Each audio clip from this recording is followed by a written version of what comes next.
Riley,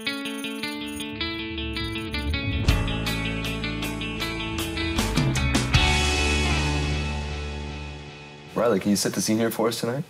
Love to. So picture this, right? Jesus is walking with his disciples through Samaria, right? North towards Galilee. He's tired and he's thirsty, right? He stops to rest at Jacob's well. Oh, and it's hot. It's noon, like the hottest place on earth. Right. And his disciples go on to town to buy food and stuff. Then the Samaritan woman comes up to the well to draw some water with a cup. Yes, exactly. There you go. I love this story. Jesus is nice to her, and he has, like, the longest recorded conversation he's ever had with anyone. I mean, with a Samaritan woman. Wow. Wish it had been me. No, you don't. Samaritans were not popular. And we all know you love being popular. Wow, guys, I'm impressed. Everyone seems so informed on John's gospel here. You can clearly see that there's plenty of cultural and historical context to discuss in the woman at the well, John chapter 4. Makes for some good reading, right? Yeah, there's many levels to it. Oh, I found this picture on Wikipedia of Jesus by the well. Oh, wow. The woman is so elegant, beautiful. Oh, wow. No I was way. really surprised by that. About what Michelle was saying earlier, I read something. Here it is. For Jews do not associate with Samaritans. What's up with that? It's a really complicated history that dates back to centuries before the birth of Jesus. Tensions over who were the true Jews, where and how to worship, who to worship, all of that. Seems complicated. It is, definitely. After the death of King Solomon, Israel was divided in two. Samaria, the capital, in the north, and Jerusalem in the south. The north was conquered by Assyria, and they mixed with the Jews there. The new race was called the Samaritans. But no need to be hating, right? I mean, the Samaritans were just worshiping in a different way. Well, the Jews were forcibly trying to convert them. That's the problem. That never goes over well. Nope. Yeah, was it violent? Definitely, many accounts of violence, for sure. Not unlike what we see today with the hatred between Serbs and Muslims in modern Bosnia. That's really more of a tribal thing, right? I mean, I went to Africa to do some missionary work, and, we built churches, schools, libraries, things like that. And I gotta be honest with you, there was just a lot of violence and disunity. You can't just put it out on the African tribes like that. I mean, there's plenty of hating to go around everywhere. That's true. Including here. The truth is that religious beliefs stir up emotions, and prejudice comes in many forms. For sure, Danielle. And it's sad. It's hard to know how it all begins. I mean, look at the gang violence in New York and LA. Riley, were you in Africa to convert people or just to help them out? They're kind of the same thing if you think about it. I mean, look, we have to help people, but we also have to spread the word of God. Right. And when those two things come together, it's really quite awesome. Yeah. I suppose so. What if they already have their own religion? I mean, should we be convincing others to believe what we believe? Well, just to be clear, this is different. Our influence was through positive means, and we were there to help out in a caring way. Of course. Well, guys, let's look at the passage here and see how Jesus dealt with something similar. Right. What would Jesus do? Yeah, Right, I still have my old "What Would Jesus Do" bracelet. Oh my gosh.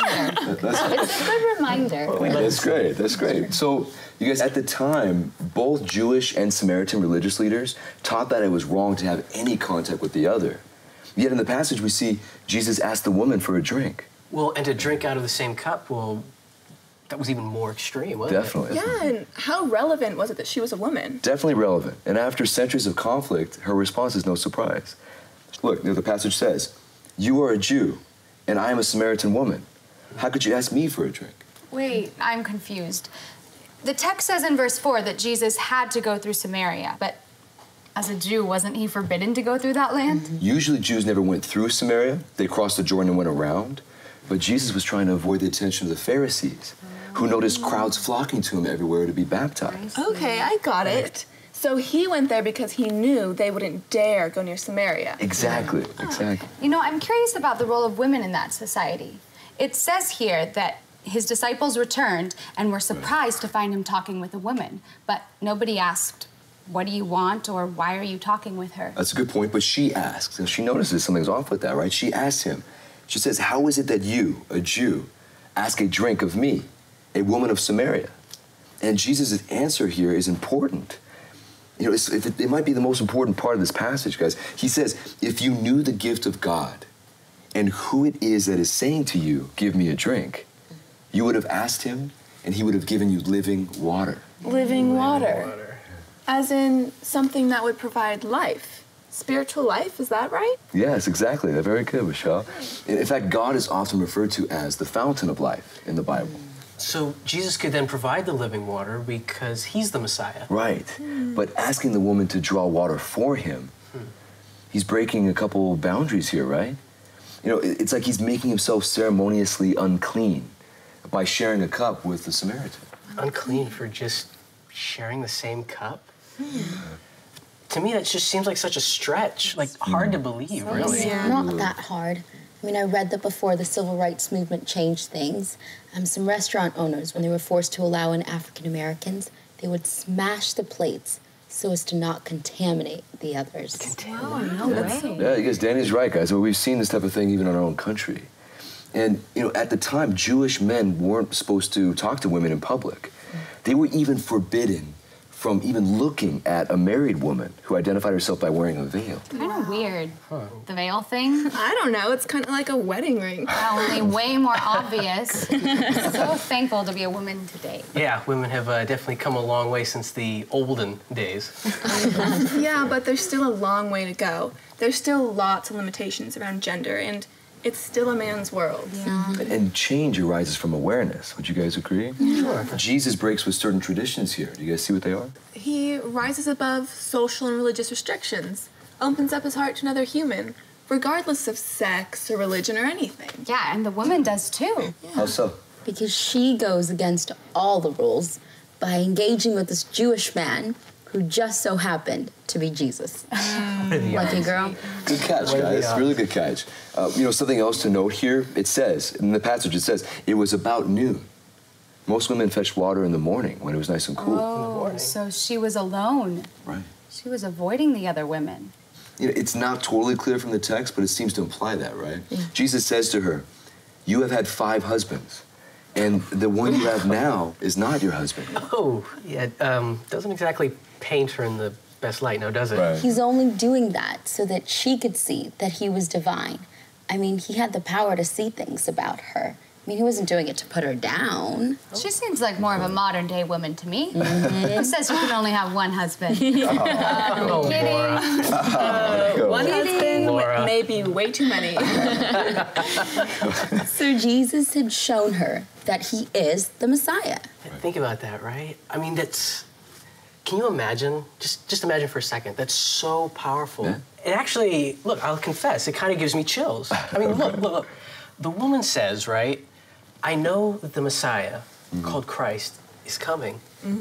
And when he comes, all will be revealed. I, the one speaking to you, I am he. Powerful. That part gets me too.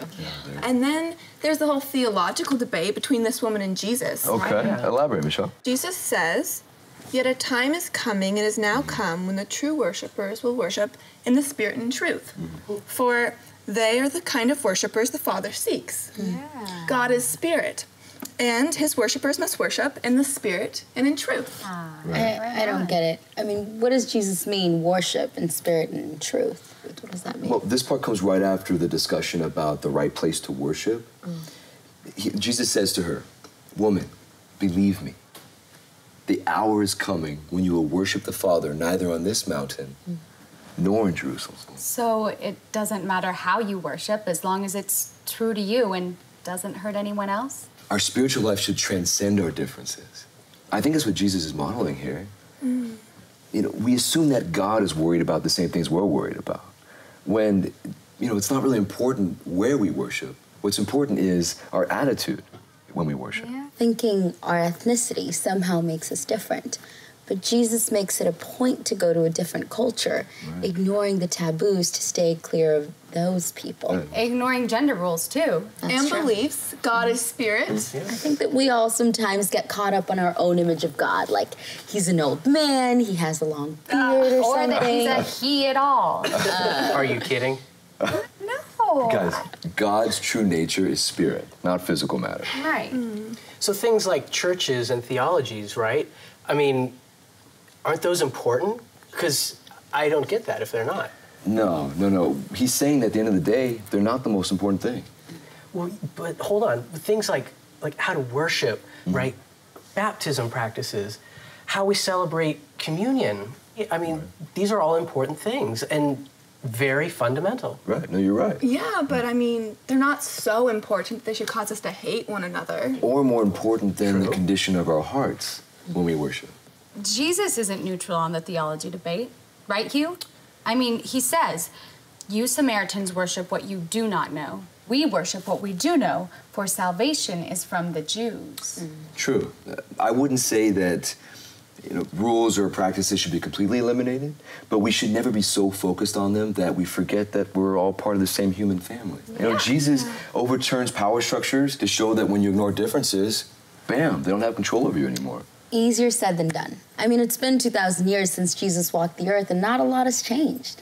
Certainly not enough, Danny. I think Jesus would agree with you. That's why we need to spread his word. The issues that divided society, clean and unclean, talking with women in public, mixing with Samaritans, theological debates, and the versions of these things today, those weren't the main things to Jesus. I think that's what he's modeling here. In a perfect world, no one would see our differences, just our commonality and love for God. It's not a perfect world, right? Sometimes when I walk into the room, people see me as just the black girl, or even worse, they don't see me at all. Well, I kind of doubt that, Danielle. I mean, if it makes you feel any better, I mean, look, people sometimes see me as just a short white guy. It's not the same thing, Riley. Some differences are harder to ignore and have more consequences. Your family immigrated here from South Africa, right, Dan? Tanzania. No way. I was just in Singida. You're kidding. No. Yeah, in the town of Dodoma. No way. Cool. It's a beautiful country, right? Oh, it's so beautiful. Yeah. My parents moved here to get a better life. But, I think sometimes they regretted that decision. Imagine being the only people of color in a small town. We stuck out. And it wasn't always, it isn't always easy.